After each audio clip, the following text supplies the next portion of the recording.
Donc dans cette vidéo, on va corriger l'activité qui nous permet d'établir la notion d'équation cartésienne d'une droite.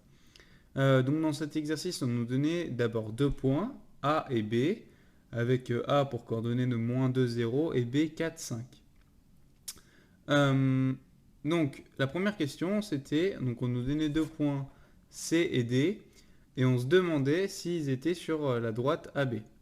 Donc, on nous demandait de conjecturer la réponse à l'aide d'une figure, puis de conclure en justifiant. Donc, en fait, là, on ne va pas faire de preuve, on va juste d'abord faire une figure et conjecturer, donc dire ce qui nous semble vrai. Donc, on va déjà placer le point A. Donc, A, il a de coordonnées -2, 0. Donc, -2, 0, A, il est ici. B, c'est de coordonnées 4, 5. Donc, 1, 2, 3, 4. 1, 2, 3, 4, 5. Donc B, il est ici. Ok. Ensuite, on trace la droite AB, du coup. On fait attention, hein. Hop. On essaye d'être bien droit, parce qu'on va devoir dire des choses sur cette droite. Alors maintenant, on a le point D qui est de coordonnées 16, 15.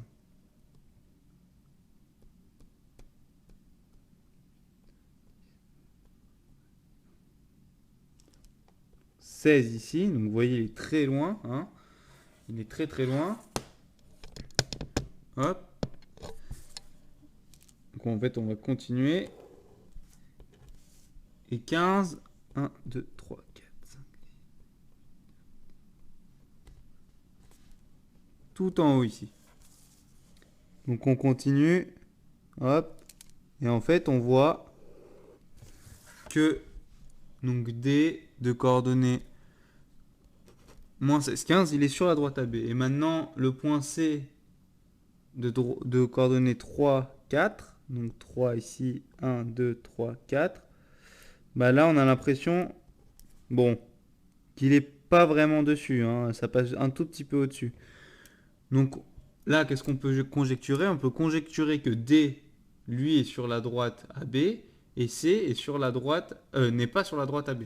Mais bon, là, c'est un peu quand même compliqué, hein. Vous voyez, là, c'est quand même D, il est très loin. C'est dur d'arriver à voir s'il est vraiment sur la droite AB. Et C, il est juste un tout petit peu en dessous. On pourrait le justifier en disant, par exemple, que les points ABC sont alignés, on le voit, ABD, pardon, sont alignés, alors que ABC, ils ne le sont pas. On pourrait le dire aussi avec des coefficients directeurs, mais c'est un peu plus compliqué. On va voir justement comment réussir à prouver ça. Donc, dans la question 2, donc on va montrer comment, on va trouver une méthode pour savoir si un point de coordonnées x, y est sur la droite AB ou non. Alors, première question, il fallait compléter la phrase. Donc, M de coordonnées x, y appartient à la droite AB si et seulement si les vecteurs AM et AB sont. Donc, on se demandait, donc, on peut essayer de voir. On a AB, imaginons qu'on a nos deux points A et B ici. Vous avez votre droite AB ici. Vous voulez que le point M soit sur la droite. Vous avez votre vecteur AB et vecteur AM. Bah, les vecteurs AB et AM, ils sont comment? Ils sont collinéaires. Okay, donc on avait dit un collinéaire, c'est en quelque part être parallèle, entre guillemets. Mais c'est parallèle pour les vecteurs. On ne parle pas de parallélité pour les vecteurs, on parle de collinéarité. Donc, du coup, la réponse, c'est M de coordonnées x, y appartient à la droite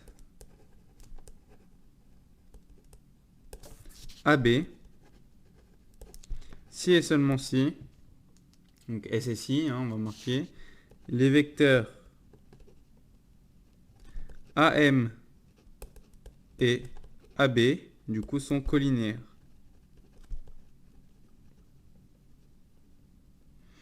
Ok, donc maintenant, question B.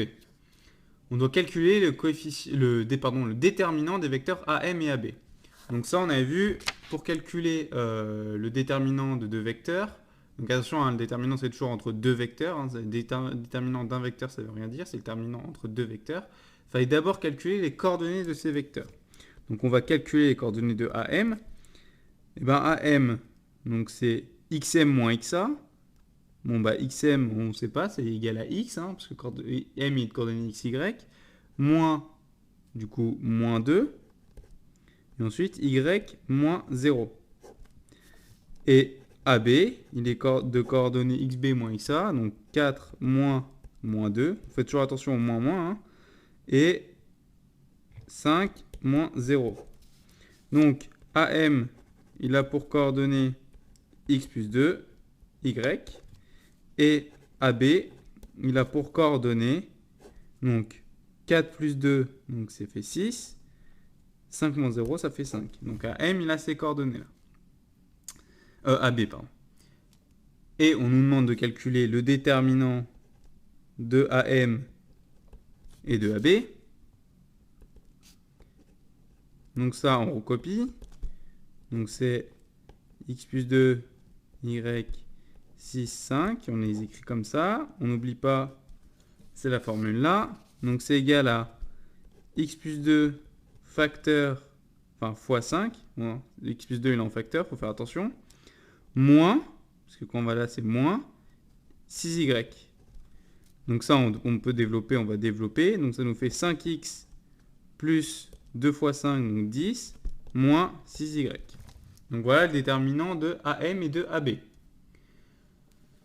Alors, question C, on nous demandait de montrer que le point M, il appartient à la droite AB si et seulement si on a 5x moins 6y plus 10 égale à 0. Et bien là, on va le faire. Donc si et seulement si, il faut faire attention, ça veut dire que ça va dans les deux sens. Donc si M, on va dire, appartient, parce que ça on connaît maintenant, à la droite AB. Alors, on a quoi? On a que AM et AB, ils sont collinéaires.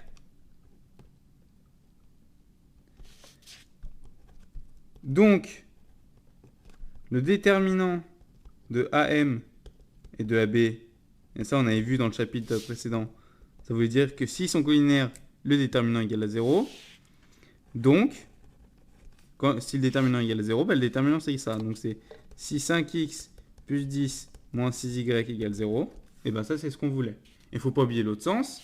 Maintenant, si 5x plus 10 moins 6y est égal à 0, alors ça veut dire que le déterminant il est nul. Mais quand le déterminant de deux vecteurs est nul, ça veut dire que les vecteurs sont collinaires. Alors, AM et AB sont collinaires. Et donc, M appartient à la droite AB. Ok, hein, faut faire attention. Le si et seulement si, ça va dans les deux sens. Ça veut dire que si M appartient à la droite AB, alors on a 5x moins 6y plus 10 égale 0. Mais ça va aussi dans l'autre sens. Si 5x moins 6y plus 10 égale 0, alors M appartient à la droite AB. Donc il faut aller dans les deux sens. Et là on voit qu'en fait c'est exactement les mêmes étapes, il faut juste remonter. Mais des fois ça ne marche pas. Des fois on ne peut pas remonter comme on veut. Ensuite, donc, la question D, c'est en utilisant la question qu'on vient de rédiger. Il fallait dire si les points E et F qu'on nous donnait, ils appartenaient à la droite AB. Bah, il suffit de remplacer. On va calculer du coup. Alors, on prend notre calculette. Alors, le point E, il est de coordonnées 82, 70. Donc, la formule, il fallait vérifier si 5x moins 6y plus 10 égale 0. Et bien, on remplace. Ça fait 5 fois du coup 82 moins 6 fois, ici c'est 70, plus 10. Et on trouve que c'est égal à 0.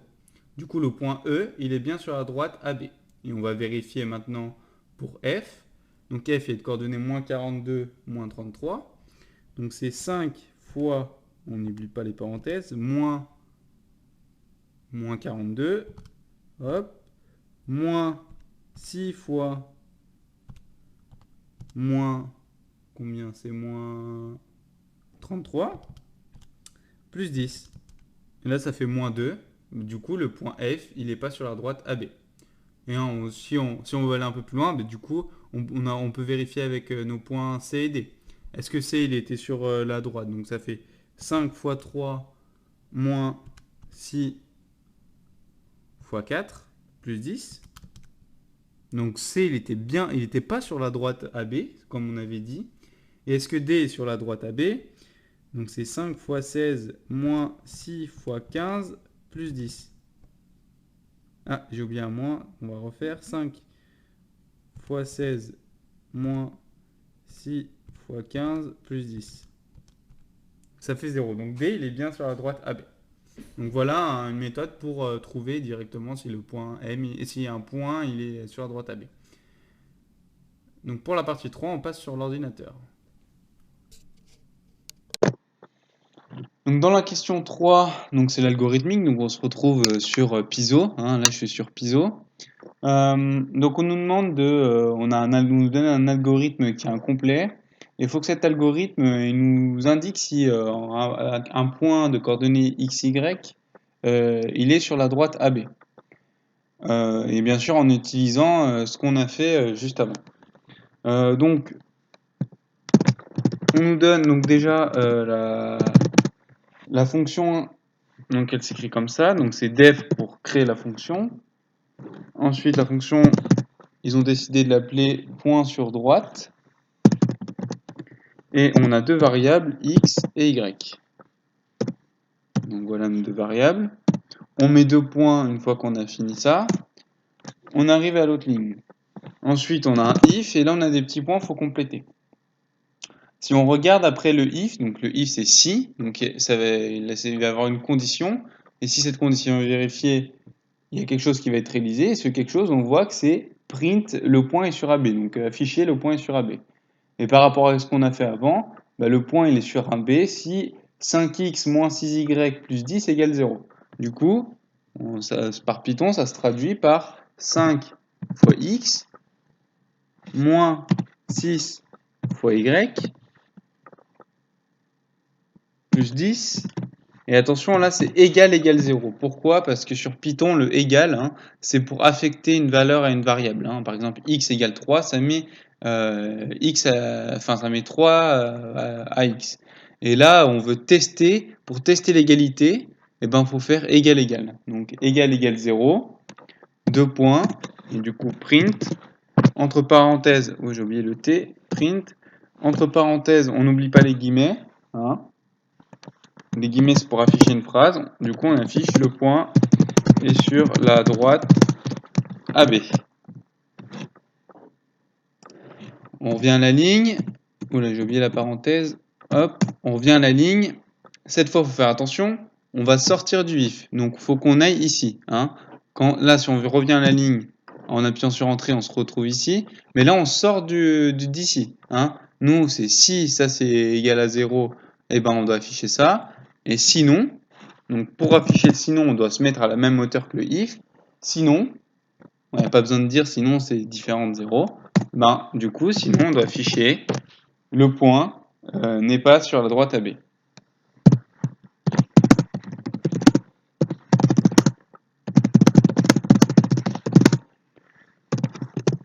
Voilà. Donc on a créé notre programme, donc on va l'enregistrer. Donc on l'enregistre. On va lui donner un petit nom, on va lui donner droite. Hein. Ça c'est juste pour enregistrer, hein, vous l'appelez comme vous voulez. Donc maintenant on va envoyer notre fonction, enfin on veut qu'il la prenne en compte, hein, on veut qu'il sache ce que ça veut dire quand on écrit point sur droite. Donc pour ça on met run file as script. Hop là, donc là il l'a pris en compte ici. Donc une fois qu'on a écrit notre fonction, donc à gauche là c'est pour écrire la fonction, à droite c'est pour exécuter les fonctions. Donc là vous voyez, hein, ici c'est écrit qu'on a une fonction, il connaît la fonction point sur droite. Donc on écrit, alors bon, qu'est-ce qu'on veut? Donc dans la question B, on nous demande donc déjà de programmer ce qu'on a fait et parmi les points suivants, demander s'ils appartiennent à la droite AB. Et là, on va se servir de notre programme. Donc point sur droite, point sur droite. Et on met du coup les... Pourquoi droité? Droite. Et on met les points qu'on nous demande. On nous demande le point de coordonnées 10, 10. Donc 10,10. Donc là, on nous dit que le point est sur la droite AB. Ensuite, on voulait tester. Donc là, une petite astuce hein, pour juste recopier, du coup, remplacer. On met la flèche vers le haut, ça reprend la ligne juste au-dessus. Donc là, c'est bien, parce que comme ça, si on est fini, ça va beaucoup plus rapidement. Maintenant, c'est moins 53 et moins 42,5. Le point, il est aussi sur la droite AB. Et enfin, hop, le point de coordonnées 101 et 86. Et celui-là, il n'est pas sur la droite AB. Donc ça nous permet Donc en fait, pourquoi... Enfin, voilà l'utilité des fonctions. En fait, ça nous permet de... Une fois on a créé pour tous les x et y, bah, on peut calculer tout le temps maintenant. On nous demande un point au hasard, bah, on peut la calculer.